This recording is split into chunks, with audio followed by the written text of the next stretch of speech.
అలాగే నా పేరు మైత్ర వెంకట మై ఛానల్ కన్నా మన ఛానల్ సబ్స్క్రైబ్ చేసుకోకపోతే ఇప్పుడు సబ్స్క్రైబ్ చేసుకోండి. పక్కనే ఉన్న బెల్ ఐకాన్ క్లిక్ ఆల్లో పెట్టుకోండి. నా ఫర్దర్స్ మిస్ అవ్వకుండా చూడొచ్చు. చాలా మంది చూస్తున్నారు కానీ సబ్స్క్రైబ్ చేసుకోవట్లా. So please try to subscribe and click the bell icon also. So Arunachalam Shivayya చాలామందికి ఇష్టమైన ఆరాధ్య దైవం. చాలామంది ప్రతి ఏడాది కూడా అరుణాచలం శివుడిని దర్శించుకోవడానికి వెళుతూ ఉంటారు. చాలామంది చాలా ఇష్టంగా కొలుస్తూ ఉంటారు అరుణాచలం శివయ్యని.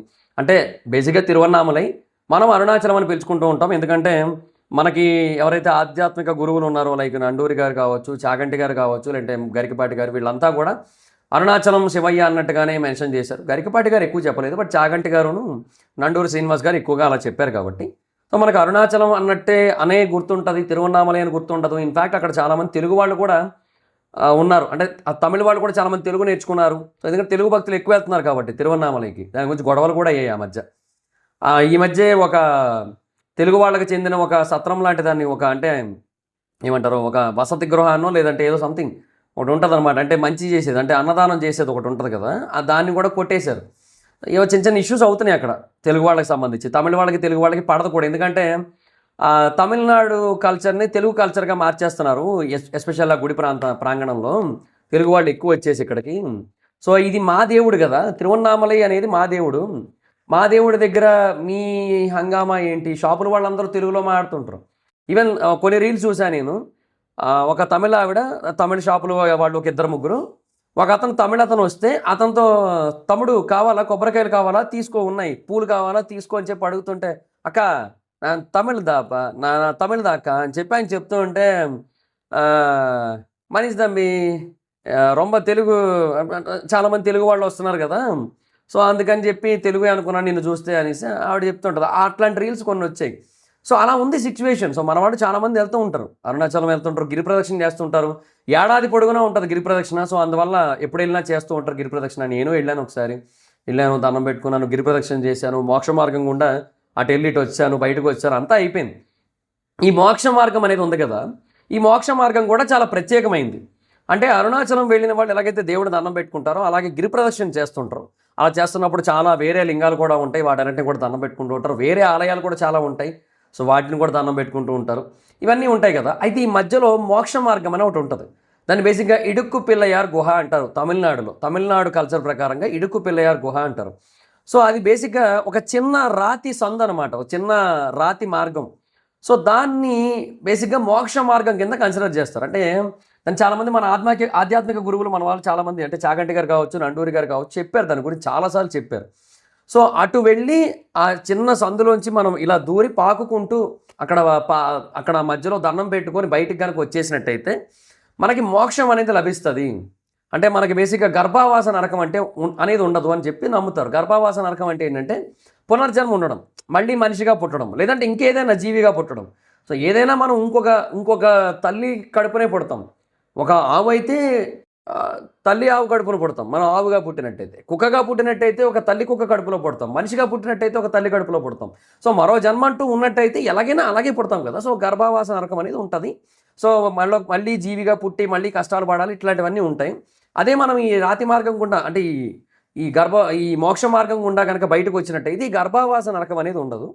సో మనము మోక్షాన్ని పొందొచ్చు, ఇంకా మరో జన్మంటూ లేకుండా అని చెప్పి నమ్ముతారు. చాలామంది చెప్పారు కూడా ఆధ్యాత్మిక గురువులు చాలామంది. అయితే అలా చెప్పిన క్రమంలో చాలామంది ఎలా చెప్తారంటే ఎవరైనా సరే బయటకు వచ్చేస్తారు, ఎంతలా ఉన్నా సరే బయటకు వచ్చేస్తారు అన్న మాటలు కూడా చాలాసార్లు వినబడ్డాయి, నేను కూడా విన్నాను. అదే ఈ మోక్ష మార్గం ప్రత్యేకత అని చెప్తారు. అంటే ఆ మోక్ష మార్గం ఇంతే ఉంటుంది నాకు తెలిసి, ఇంత కూడా ఉండదు, ఇంతే ఉంటుంది. ఇంతే ఉన్నప్పటికీ కూడా వచ్చేస్తారు, ఎంత లావు ఉన్న వాళ్ళైనా సరే వచ్చేస్తారు. అదే మోక్ష మార్గం ప్రత్యేకత అని కూడా చెప్తుంటారు. అలాగే చాలామంది వచ్చేసిన వాళ్ళు కూడా ఉన్నారు. ఇప్పుడు నా ఫ్రెండ్ ఉన్నాడు టేస్టీ తేజ, వాడు లావు ఉంటాడు, యాక్చువల్లీ మీకు తెలుసు. వాడు వచ్చాడు బయటికి, కొంచెం కష్టపడినా కూడా వాడు బాగానే వచ్చాడు కదా, అలా అన్నమాట. సో అక్కడ మోక్ష మార్గంలోకి వెళ్ళిన వాళ్ళు కూడా లావు ఉన్న వాళ్ళు అయినప్పటికీ కూడా వచ్చేస్తారు బయటికి అనే మాట ఉంది. అది వాళ్ళు కూడా చెప్పారు, గురువులు కూడా చాలాసార్లు చెప్పారు. సో అది నమ్మి చాలామంది వెళ్ళిన వాళ్ళు ఉన్నారు, వెళ్ళి క్షేమంగా వచ్చేసిన వాళ్ళు కూడా ఉన్నారు. కాకపోతే గత శుక్రవారం నాడు, అంటే బేసిక్గా ఇవాళ శుక్రవారం కదా, సో మళ్ళీ గత శుక్రవారం నాడు 24వ తారీఖున ఒక సంఘటన జరిగింది అరుణాచలంలో. అదేంటంటే ఇది మోక్ష మార్గం గుండా బయటికి రావడానికి అని చెప్పి మణికుమార్ అని చెప్పి రాజమండ్రికి చెందిన ఒక వ్యక్తి తన కుటుంబ సభ్యులందరితో పాటు వెళ్ళాడనమాట అరుణాచలం. సో అలా వెళ్ళి ఆ మోక్ష మార్గం గుండా బయటకు వద్దామని చెప్పి చూశారు. చూస్తే అతను కొంచెం లావుగా ఉండడం వల్ల అతను రాలేకపోయాడు చాలాసేపు. చాలాసేపు అక్కడే ఇరుక్కుపోయాడు. అది ఇరుక్కుపోయినప్పుడు ఏమవుతుందంటే శ్వాస సంబంధిత సమస్య కొంచెం ఉన్నా సరే ఊపిరాడదు. పైగా భయం ఒకటి వచ్చేస్తుంది ఆ టైంకి. ప్యానిక్ అయిపోతాం. ఆ ప్యానిక్లో మనకి అది ఇంకా ఎక్కువైపోద్ది. చాలా చాలా ఎక్కువైపోద్ది. చాలా వరస్ట్‌గా ఉంటది అప్పుడు సిట్యుయేషన్. సో, ఇవన్నీ కూడా దృష్టిలో పెట్టుకొని అక్కడ చాలామంది అందుకే వెళ్ళరు. బాగా లావున్న వాళ్ళు వెళ్ళరనమాట. కానీ అతనేంటంటే ఏం కాదు వెళ్ళి వచ్చేస్తారన్న నమ్మకంతో వెళ్ళాడు. బయటికి రాలేక ఇరుక్కుపోయాడు. చాలా సేపు ఇరుక్కుపోయాడు. అసలు మరి అంటే స్కెలిటన్ ఒకలాగే ఉన్నా సరే మనిషికి దాని మీద రక్తం, మాంసం, కొవ్వు ఇవన్నీ ఉంటాయి కదా! మనిషికి ఇప్పుడు నాకు చాలా ఫ్యాట్ ఉంటది. నాకు కూడా ఎంత కాదని అంటే నేను బేసిక్‌గా నాకు పొట్ట దగ్గర కొంచెం ఫ్యాట్ ఉంటది నాకు. నాకు అలాగే చెస్ట్ దగ్గర కూడా కొంచెం ఫ్యాట్ ఉంటది నాకు. సో, నాకు బేసిక్‌గా నేను ఏం తిన్నా సరే నాకు ఫ్యాట్ అంతా కూడా అక్కడికే వెళ్తుంటది ఎక్కువ. మనం ఏం చేయలేము. అందుకే నేను బేసిక్‌గా ఎప్పటికప్పుడు వాకింగ్ చేస్తూ ఉంటాను. నైట్ టైమ్ ఫుడ్ తినను. నైట్ టైము ఏదో ఏదో మోస్ట్‌లీ ఫ్రూట్స్ లాంటివేవో తినేసి పడుకుంటా. అంటే వెయిట్ మేనేజ్‌మెంట్ అలాగే చేస్తూ ఉంటా. సో, మరీ టూ మచ్ ఫ్యాట్ కూడా ఉండదు గానీ, కొంచెం అయితే ఫ్యాట్ ఫార్మ్ అవుతది. ఎందుకంటే ఈ మధ్య కాలంలో కొంచెం లావయ్యాను నేను అంతకు ముందుతో కంపేర్ చేస్తే. సో, అదంతా ఉంది. ఓకే. వేరే విషయం. సో, బట్ ఏదైనా సరే ఈ మాంసం అనేది లేదంటే ఆ ఫ్యాట్ అనేది ఎక్కువ ఉన్నవాళ్ళు ఎవరైతే ఉంటారో వాళ్ళు బేసిక్‌గా చాలా జాగ్రత్తగా ఉండాల్సి ఉంటుంది గదా! అది ఎక్కడ మరి ఆలోచించుకోలేదు ఏమో అయింది. బట్ ఆ మణికుమార్ అనే వ్యక్తి అక్కడ ఇరుక్కుపోయారు లోపల. చాలా సేపు ఇరుక్కుపోయారు. ఆ తర్వాత కుటుంబ సభ్యులు అలాగే మిగతా భక్తులు అందరూ కూడా గమనించి చాలా సేపు కష్టపడి అతన్ని బయటికి తీసుకొచ్చారు. కానీ అప్పటికే ఆయన అన్‌కాన్షియస్ అయిపోయారు ఊపిరాడక. హాస్పిటల్ తీసుకొనెళ్లారు. అప్పటికే ఆయన ఊపిరాడక చనిపోయారని చెప్పారనమాట. ఆ తర్వాత కొన్ని గంటలకే మళ్ళీ ఇలాంటిది ఇంకొకటి జరిగింది. ఇంకొక ఆవిడ కూడా సేమ్ ఇలాగే ఇరుక్కుపోయింది. ఆవిడ కూడా ఊపిరాడక చాలా సేపు ఇబ్బంది పడింది. కానీ భక్తులు త్వరగా బయటికి లాగారు ఆవిడని. బయటికి లాగేసరికి ఆవిడ కొద్దో గొప్పో సర్వైవ్ అయింది. ఆవిడ బానే ఉంది. ఆవిడకేం కాలేదు. ఇది జరిగిన కొన్ని గంటలకే మళ్ళీ ఇది కూడా. చాలా అంటే చాలా ఇబ్బందిగా ఉంది అక్కడ సిట్యుయేషన్ అని చెప్పి అర్థమైంది అక్కడ అక్కడ అధికారులందరికీ కూడా. సో, అందుకే ఇప్పుడు వాళ్ళేం చేశారంటే ఆ మోక్ష మార్గానికి వెళ్ళడం కోసం ఒక చిన్న లైన్ లాంటిది ఉంటది. ఆ లైన్ దగ్గర ఒక ఒక ఒక రైలింగ్ పెట్టారు. అంటే మోక్ష మార్గం ఎంతైతే ఉంటదో అంతకంటే 1 ఇంచు తక్కువే పెట్టారు ఇంకా ఆ స్పేసు. ఓకే. సో, మోక్ష మార్గం ఇంతుంటే అక్కడున్న రైలింగ్ ఇంత పెట్టారు. కొంచెం తగ్గించారు. ఒక 1 ఇంచ్ తగ్గించారనమాట. సో, ఎవరైతే అందులోంచి పట్టి అటెళ్తారో వాళ్ళే మోక్ష మార్గంలోంచి కూడా పట్టి రాగలుగుతారు. అటు నుంచి ఇటు రాగలుగుతారు అని చెప్పారనమాట. సో, లేదంటే రాకూడదు. మీరెవరు కూడా రావడానికి వీలు లేదని చెప్పేశారక్కడ. సో, అది పెట్టినప్పటి నుంచి కూడా భక్తులు చాలా వరకు తగ్గారంట కూడా. అక్కడ ఒక ఆయన వీడియో పెట్టారు. అరుణాచలంలో ఉంటారు తెలుగు వ్యక్తి. ఆయన వీడియో పెట్టారు అక్కడ ఇన్‌స్టాగ్రామ్‌లో. పేరు స్ట్రైక్ అవ్వట్లే కానీ ఆయన పెట్టారు. సో, అందులోంచి ఇప్పుడు భక్తులు ఎళ్ళలేని వాళ్ళు, ఆ రైలింగ్‌లోంచి ఎళ్ళలేని వాళ్ళు ఇంక అటు నుంచి ఇంకా మోక్ష మార్గం నుంచి కూడా రాలేరు కాబట్టి ఇక్కడే ఆగిపోతున్నారనమాట. సో, ఇది మీకు సంబంధించింది కాదు. మీకు సూట్ అయ్యేది కాదు. మీరు ఆగిపోండి అని చెప్పి వాళ్ళకి అర్థమయ్యేలా చెప్తున్నారు. అండ్ వాళ్ళు ఆగిపోతున్నారనమాట. సో, అది జరుగుతోందిప్పుడు. బట్ ఏదైనా చాలా దారుణమే ఇదైతే మటుకు. సో, మనం చేసిన కర్మలన్నీ శుద్ధవుతాయని చెప్పి నమ్ముతారు. అహంకారం పోతుందని, పూర్వజన్మ పాపాలన్నీ పోతాయని, మోక్షం లభిస్తుందని అని నమ్ముతారు. నేను తప్పని నేను అనను. కాకపోతే కొంచెం జాగ్రత్తగా ఉండండి. అండ్ ఇంకొకటి ఇది జరిగింది కదా! ఇది జరిగినప్పుడు చాలామంది తమిళ్ వాళ్ళు దొరికిందే ఛాన్స్ కదా అని చెప్పి మళ్ళీ తెలుగు వాళ్ళని చాలా మాటలు అన్నారు. సో, అది ఒకటుంది. చాలా చాలా వరస్ట్‌గా ఉంటది అక్కడ సిట్యుయేషను. సో, నాకు మళ్ళీ ఎప్పుడైనా అరుణాచలం వెళ్ళాలంటే నాకు అంటే అందరూ అలా అనను. సోషల్ మీడియాలో మటికి. అందరూ అలా అనను. అక్కడ మళ్ళీ అందరూ బానే ఉంటారబ్బా! అక్కడ అందరూ బానే ఉంటారు. అక్కడ ఒక ఆటో ఆయన నాకు కనపడ్డారు. ఆయన బేసిక్‌గా తమిళ్ ఆయనే. ఆయన బేసిక్‌గా నేను తెలుగు అని తెలిసేసరికి తెలుగులో కొంచెం మాట్లాడడానికి ప్రయత్నిస్తున్నాడు ఆయన. ఆయన తెలుగు వచ్చంట కొంతో కొంత. అందరితో మాట్లాడి ఏదో కొంచెం నేర్చుకున్నాడంట. ఆయన మాట్లాడగలుగుతాడంట. ఆయన మాట్లాడడానికి ప్రయత్నిస్తున్నాడు. అక్కడున్న షాపుల వాళ్ళు అలాగే ఉన్నారు. బానే ఉన్నారు అందరూ కూడా. ఎటొచ్చి ఎక్కడ సమస్య అంటే ఆ బయట హిజ్రాలు అది గుడి బయట మరీ దారుణంగా ఉంటారు. మీరు నార్మల్‌గా హిజ్రాలకి ఎక్కడికైనా మీరు కనబడినట్టయితే దారి మధ్యలో మీకు అడిగేటట్టయితే ఎక్కడైనా సరే ఒక రూ. 10 ఎంతో ఇస్తారు కదా! జనరల్‌గా. అక్కడ అలా కాదు. అక్కడ కనీసంలో కనీసం రూ. 100 ఇవ్వాలంటారు. లేదంటే వదలరు. గోల గోల అక్కడ. తప్పించుకొని ఎళ్ళిపోలేము. ఎందుకంటే నలుగురు, ఐదుగురు ఉంటారు వాళ్ళు. వాళ్ళని దాటి ఎళ్ళలేము మనం. అదొకటి ఉంటది. అది చాలా చాలా వరస్ట్ సిట్యుయేషన్ అది. పోనీ వెళ్ళిన తర్వాత ఎళ్ళేంత వరకు కాదు. మళ్ళీ వచ్చాక వేధిస్తుంటారు మళ్ళీ. రిటర్న్ వచ్చినప్పుడు కూడా మళ్ళీ అదే ద్వారం గుండా బయటకు వస్తాం కదా! అప్పుడు కూడా ఇదే సమస్య. సో, ఇవి 2 ఉన్నాయి. ఇంకా నేను ఎర్లీ మార్నింగ్ దర్శనానికి వెళ్ళిపోయాను నేను. అప్పుడే ఎలాగుంది, ఇంకా తర్వాత ఇంకా ఎక్కువ ఉంటుందేమో నాకు తెలిసి. సో అదొకటి ఉంది. దానికి మరి ఏం చేస్తారో మరి ఇంక వాళ్ళకే తెలియాలి. మరి ఇంకా అక్కడ వాళ్ళు పోలీసులు కూడా కొంచెం చూడరు, అవి చూసి చూడనట్టే వదిలేస్తుంటారు అది. సో రాత్రి 11 గంటల టైంలో కూడా జరిగింది కదా ఇది. సో అందువల్ల కొంచెం అంటే ఇమీడియట్గా రియలైజ్ కాలేదు. చుట్టుపక్కల భక్తులు కూడా తక్కువే ఉంటారు ఆ టైంకి. సో ఇవన్నీ కూడా జరిగాయి అనమాట. సో ఒక ఆలయం కోసం, దర్శనం కోసం వెళ్ళి ఇలాగ ప్రాణాలు కోల్పోవడం అనేది చాలా బాధాకరం. సో ఆ కుటుంబం అనే కాదు, ఎవరైనా సరే అర్థం చేసుకోవాల్సిన విషయం ఏంటంటే, జనరల్గా మనం దేవుణ్ణి ఇప్పుడు అరుణాచలం మీరు దర్శనానికి వెళ్ళారు, అక్కడ ఎటువంటి సమస్య ఉండదు. తర్వాత గిరి ప్రదక్షిణ చేస్తారు, అక్కడ సమస్య ఉండదు. ఈ మోక్ష మార్గం దగ్గర లావుగా ఉన్న వాళ్ళకి సమస్య ఉన్నప్పుడు, లావుగా ఉన్న వాళ్ళందరూ కూడా ఆలోచించుకోండి, వెళ్ళకండి. అంటే గుడికి వెళ్ళొద్దాను, గుడికి వెళ్ళండి, దర్శించుకోండి. నేను వెళ్ళాను, మీరు వెళ్ళండి, దర్శించుకోండి. ఆ తర్వాత గిరి ప్రదక్షిణ చేయండి. అది ఇంకా చిన్నదే, వైజాగ్ గిరి ప్రదక్షిణ కంటే చాలా తక్కువ. సో చేసేయచ్చు కరెక్ట్గా చేస్తే. సో చేసేయండి, అయిపోద్ది. లేదు నడవలేమంటారా, ఆటోల్లో 500 ఇస్తే తీసుకెళ్ళిపోతారు, మొత్తం గిరి ప్రదక్షిణ అంతా చేయిస్తారు. ప్రతి గుడి దగ్గర ఆపుతారు, ప్రతి ముఖ్యమైన లింగాలు ఉంటాయి, వాటన్నిటి దగ్గర ఆపుతారు. అగ్నిలింగం, వాయులింగం, ఇట్లా లింగాలు ఉంటాయి, వాటన్నిటి దగ్గర ఆపుతారు. దిగి దండం పెట్టుకోండి, మంచిగా దర్శించుకోండి, వచ్చేసేయండి. కాకపోతే మోక్ష మార్గం అనేది బేసిక్గా ఆ గ్రిల్లులో పట్టే వాళ్ళకి, ఇప్పుడు అది పెట్టారు అక్కడ, ఆ దారిలో వెళ్ళగలిగే వాళ్ళకి. సో అది గుర్తుపెట్టుకోండి. లేదా మీరు పట్టలేదా, బలవంతంగా అక్కడ పట్టించేసుకొని మళ్ళీ అక్కడ కూడా పట్టేస్తుంది అనుకోవద్దు. ఎందుకంటే ఇంకోటి కూడా ఉంటుంది. ఇది బేసిక్గా వీళ్ళు కట్టింది ఇప్పుడు మెటల్తో. బేసిక్గా మెటల్ కొంచెం సాఫ్ట్ ఉంటుంది. ఓకే, మెటల్ బేసిక్గా మన బాడీకి మెటల్కి మధ్య ఉన్న రప్చర్ సాఫ్ట్నెస్ ఉంటుంది. ఇప్పుడు మీరు ఒక మెటల్ని బేసిక్గా, నా దగ్గర మెటల్స్ ఏం లేవు, ఇది కూడా అరుణాచలంలో కొన్నదే. ఇప్పుడు ఇది అరుణాచలంలో కొన్నదే. ఇది నేను చెప్పలేదు, మర్చిపోయాను, నేను స్టార్టింగ్ నుంచి చూడలేదు. కానీ ఇప్పుడు ఇక్కడే ఉండడం వల్ల నాకు ఇంకా స్ట్రైక్ అవుతుంది. ఇప్పుడు ఇదే ల్యాప్టాపే ఉందబ్బా, ఇది మెటలే, ఇది నా స్కిన్, ఇది ఇట్లా జారుతుంది. ఓకే, ఇది ఇట్లా జారుతుంది, అది రప్చర్ ఉండదు. ఓకే, గ్రిప్ రాదు.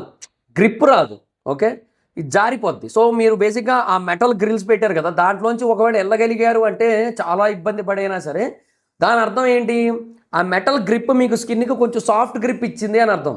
మీ క్లోత్స్కి, స్కిన్కి కూడా ఇస్తుంది మెటల్ సాఫ్ట్ గ్రిప్. సో అది కూడా ఆలోచించుకోండి. మీరు అందులోంచి చాలా కష్టాలు పడి లోపలికి వెళ్ళగలిగారు అంటే మీరు మోక్ష మార్గంలోంచి బయటికి రాలేరు. ఎందుకు, మోక్ష మార్గంలో ఉండేదంతా కూడా రాయి. ఆ రాయి బేసిక్గా మన చర్మానికి గ్రిప్ ఇస్తుంది, అటాచ్ అవుతుంది, లాక్ అవుతుంది. అర్థమవుతుందా? సో ఆ లాక్ అయినప్పుడు మీకు బేసిక్గా బయటికి రావడానికి చాలా ఇబ్బంది అయిపోద్ది. రాయి మీకు సాఫ్ట్నెస్ ఇవ్వదు కదా, సాఫ్ట్నెస్ ఉండదు రాయికి ఎందుకు ఉంటుంది? సో అది మీరు గుర్తుపెట్టుకోండి. సో అలా కూడా ఆలోచించండి, అది కూడా ఆలోచించి జాగ్రత్తలు తీసుకోండి. ఇవన్నీ ఆలోచించుకొని వెళ్ళండి. ఇదనే కాదు, ప్రపంచవ్యాప్తంగా ఎన్నో పుణ్యక్షేత్రాలు ఉంటాయి. వాటన్నింటినీ కూడా మనం దర్శించుకునేటప్పుడు, పుణ్యక్షేత్రాలనే కాదు, టూరిజం ప్లేసులకు వెళ్ళినప్పుడు కూడా మీరు చాలా జాగ్రత్తగా ఉండాల్సి ఉంటుంది. అవన్నీ కూడా ఆచితూచి నిర్ణయాలు తీసుకోవాలి, ఆచితూచి ఆలోచించి ఏదైనా చేయాల్సి ఉంటుంది. ఎందుకంటే మనం దేవుడిని దర్శించుకుంటాం, మనస్ఫూర్తిగా మనకు నమ్మింది ఏమంటే నమ్మకంతో వెళ్తాం, ఒక మంచి జరుగుతుందని చెప్పి. తర్వాత ఏదో కోరికలు ఉంటే కోరుకుంటాం, ఇవన్నీ చేస్తాం కదా. సో అక్కడ మన పాపాలన్నీ పోవాలని దండం పెట్టుకుంటాం, చాలు, అంతే. నేనైతే అదే చెప్తా, మోక్ష మార్గం అందరూ చేయొచ్చు, కాకపోతే బాగా లావుగా ఉన్నవాడు చూసుకోండి, ఆలోచించుకోండి. తేజ వెళ్ళిపోయినప్పుడు కూడా నేను షాక్ అయ్యా, మరి బాగానే పట్టావురా నువ్వు, నాకే కొంచెం ఇబ్బంది అయింది, కొంచెం నాకు చిన్న ఫ్యాటే ఉంటుంది, నాకు ఎక్కువ ఫ్యాట్ కూడా ఉంటుంది, నాకు కొంచెం లైట్గా ఇబ్బంది అయింది, ఎక్కువ కాదు, కానీ బేనే వచ్చాను, నువ్వు బాగానే వచ్చావరా అన్నాను. లేదురా సింపుల్గానే అయిపోయింది అన్నాడు తేజ కూడా. సో అట్లా అనమాట. అంటే ఎందుకు కొంతమంది బాగానే వచ్చేస్తారు, బట్ కొంతమంది రాలేరు, అది చూసుకోండి. అందుకే ఆలోచించుకోండి. అందరికీ అది వర్కౌట్ అవుతుంది అని కాదు. కొంతమంది వెళ్ళిపోయారు అంటే వాళ్ళు మాత్రమే వెళ్ళగలిగారు అని చెప్పి, కొంతమంది వెళ్ళలేకపోయారంటే వాళ్ళు వెళ్ళలేరు. అందుకని రిస్క్ తీసుకోవద్దు, అది నేను చెప్పగలిగేది, నేను చెప్పాలనుకుంటుంది అంతే, అంతకుమించి ఇంకేయట్లేదు. సో ఇప్పుడు ప్రస్తుతానికైతే పూర్తిగా మూసేయలేదు, బట్ ఆ గ్రిల్ అయితే పెట్టారు. మూసేశారేమో అని చెప్పి ఒక అనుమానం వస్తుంది చాలామందికి, బట్ మూసేయలేదు, ఒక గ్రిల్ లాంటిది పెట్టారు. ఆ గ్రిల్లోంచి మీరు పడితే అక్కడ కూడా పట్టేస్తారు. ఎందుకంటే నాకు అంటే మెజర్మెంట్స్ ఎగ్జాక్ట్గా తెలియలేదు, కానీ ఇప్పుడు ఫర్ ఎగ్జాంపుల్ మోక్ష మార్గం ఒక 20 ఇంచుల స్పేస్ ఉంది అనుకుందాం, మరి అనుకుందాం ఎగ్జాంపుల్గా. ఈ గ్రిల్ని 19 ఇంచుల్లో పెట్టారు, 1 ఇంచు తక్కువ పెట్టారు. సో దట్ పీపుల్ బేసిక్గా దీంట్లోంచి పట్టగలిగితే దాంట్లోంచి పట్టేస్తారు కదా. మీ సైడ్ నుంచి పట్టినా చాలు, స్ట్రైట్గానే పట్టాలని లేదు, సైడ్ నుంచి పట్టినా చాలు. ఎందుకంటే మోక్ష మార్గం మనం వచ్చేది సైడ్ నుంచే పాక్కుంటూ వస్తాం మనం, అంతే కదా. సో సైడ్ నుంచి పట్టినా చాలు, కానీ అలా పట్టేటట్టు అయితేనే వెళ్ళండి, లేదంటే లేదు. అయితే ఈ టైంలో కొంతమంది బేసిక్గా గురువుల్ని కూడా నిందిస్తున్నారు. కొంతమంది నండూరు శ్రీనివాస్ గారిని, లేదంటే చాగంటి గారిని, వీళ్ళని కూడా నిందిస్తున్నారు. వీళ్ళ లాంటి వాళ్ళే ఇదంతా జరిగింది, వీళ్ళు బేసిక్‌గా ఎవరైనా కూడా వచ్చేస్తారని చెప్పి చెప్పడం వల్ల, అక్కడికి వెళ్తే అన్ని పాపాలు పోతాయి, మోక్షం వచ్చేస్తది ఇవన్నీ చెప్పడం వల్ల ఇంతమంది ఎళ్తున్నారు. సో, ఇబ్బంది పడుతున్నారు, రిస్క్ అవుతోంది గూడా అని చెప్పి కూడా వాళ్ళని కూడా బ్లేమ్ చేస్తున్న వాళ్ళు ఉన్నారు కొంతమంది. నేనేమంటానంటే అది కంప్లీట్‌గా వాళ్ళ తప్పని కూడా నేను అనను. ఎందుకంటే వాళ్ళు ఎదుర్కొన్న కొన్ని అనుభవాలను బట్టి, వాళ్ళకి తెలిసిన ఆధ్యాత్మిక పరిజ్ఞానం ఏదైతే ఉంటుందో దాన్ని బట్టి వాళ్ళు చెప్తారు. అది తప్పే కాదసలు. కాకపోతే ఏంటంటే వాళ్ళు చెప్పారు. కానీ వాళ్ళు ఎంత లావుగా ఉన్న వాళ్ళని దృష్టిలో పెట్టుకొని చెప్పారనేది ఒక క్వెషన్ మార్క్ ఉంది కదా! సో, అది మనం చూసుకోవాల్సి ఉంటుంది. సో, వాళ్ళు చెప్పిన దాన్ని బట్టి మనము ఆలోచించి నిర్ణయం తీసుకోవాలి. సో, వాళ్ళు ఒకటి చెప్తారు. సో, కొంచెం లావుగా ఉన్నవాళ్ళు కూడా వచ్చేయగలుగుతారని చెప్పి చెప్తారు. ఎందుకు వాళ్ళు ఆల్రెడీ కొంతమంది లావుగా ఉన్నవాళ్ళు కూడా బయటకు వచ్చేయడం చూశాను. నేను కూడా చెప్తున్నాను కదా! నేను కూడా నా అనుభవం చెప్తున్నాను కదా! ఇప్పుడు టేస్టీ తేజ నా ఫ్రెండే. వాడి గురించి నేను చెప్పగలుగుతున్నాను. ఎందుకంటే వాడు ఎళ్లి వచ్చేసాడు కాబట్టి. సో, అది నేను ఎందుకు చెప్పగలుగుతున్నాను? నేను ఆల్రెడీ చూశాను కాబట్టి. కానీ అలాగే లావున్న వాళ్ళు కూడా ఇరుక్కుపోవచ్చు. అంతకంటే కొంచెం ఎక్కువ లావున్నా కూడా ఇరుక్కుపోవచ్చు. ఏదైనా జరగొచ్చు. సో, అందుకని ఏంటంటే మనం కొంచెం ఆచితూచి నిర్ణయం తీసుకోవాల్సి ఉంటుంది. సో, వాళ్ళని బ్లేమ్ చేయడానికి లేదు. వాళ్ళు ఎదుర్కొన్న అనుభవాలను బట్టి వాళ్ళకున్న ఆధ్యాత్మిక జ్ఞానం గానీ, పరిజ్ఞానం గానీ, విజ్ఞానం గానీ వీటి ఆధారంగా వాళ్ళు చెప్తారు కాబట్టి అది మనం తప్పు పట్టడానికే లేదసలు. కాకపోతే ఏంటంటే కొంతమంది ఉంటారు ఇంకా వాళ్ళని ఏం అనలేము. ఇలాంటి వీళ్ళని బ్లేమ్ చేస్తుంటారు. సరే వాటెవర్ ఇట్ ఈస్ మొత్తానికి నేను నమ్మేదైతే ఒకటే. దేవుడిని దర్శించుకోండి, దేవుడికి దండం పెట్టుకోండి. మీకు కుదిరిందా దాంట్లోంచి బయటికి రండి. కుదరలేదా వద్దు, వెళ్ళొద్దు. ప్రాణాల మీదకి తెచ్చుకోవద్దు. అదే నేను చెప్పేది ఎండ్ ఆఫ్ ది డే. ఇంకా నేను వెళ్ళాను, అదే చెప్తున్నాను కదా! నేను వెళ్ళాను, మీరు వెళ్ళండి. అందరూ గుడికి వెళ్ళడంలో తప్పులేదు. అరుణాచలం వెళ్దాం, తిరుపతి వెళ్దాం, వేరే వాటికి వెళ్దాం. చాలా ఉన్నాయి మన భారతదేశంలో పుణ్యక్షేత్రాలు. పూరి జగన్నాథ స్వామి కావచ్చు, లేదంటే గుజరాత్‌లో సోమనాథ్ దేవాలయం కావచ్చు, చార్ధామ్ యాత్ర కావచ్చు, కేదార్నాథ్ యాత్ర ఇవన్నీ కూడా కావచ్చు, కాశీ విశ్వేశ్వరుడి ఆలయానికి కావచ్చు, అమ్మవార్ల ఆలయాలకు కావచ్చు, ఎన్నో అమ్మవార్ల క్షేత్రాలు ఉన్నాయి, వాటన్నిటికి కావచ్చు. వెళ్ళటంలో తప్పే లేదు. కాకపోతే కొంచెం జాగ్రత్తగా ఉండండి కొన్ని విషయాలు అంతే. అదే నేను చెప్పేది. సో, అది మీ అభిప్రాయం ఏంటో చెప్పండి కింద కామెంట్ సెక్షన్‌లో ఈ ఎంటైర్ ఇన్సిడెంట్ మీద. సో, మీరు ఎంతమంది అరుణాచలం వెళ్లారో కూడా కింద కామెంట్ సెక్షన్‌లో చెప్పడానికైతే ట్రై చేయండి. So, that's guys, this the video. Video మీకు నచ్చితే లైక్ చేసి వీడియోని షేర్ చేయండి. ఇప్పుడు ఎవరైనా మన ఛానల్ సబ్స్క్రైబ్ చేసుకోకపోతే ఇప్పుడే సబ్స్క్రైబ్ చేసుకోండి. పక్కనే ఉన్న బెల్ ఐకాన్ క్లిక్ చేసి ఆల్‌లో పెట్టుకోండి. నా ఫర్దర్ వీడియోస్ మిస్ అవ్వకుండా చూడొచ్చు. చాలామంది చూస్తున్నారు కానీ సబ్స్క్రైబ్ చేసుకోవట్లేదు. So, please try to subscribe and click the bell icon also. నా ఇన్‌స్టాగ్రామ్ ఐడీ జవరస్ మా ఇద్దరం ఎక్కడొచ్చు ఫాలో అవ్వచ్చు. Thank you so much guys. Bye. Meet next video. Bye.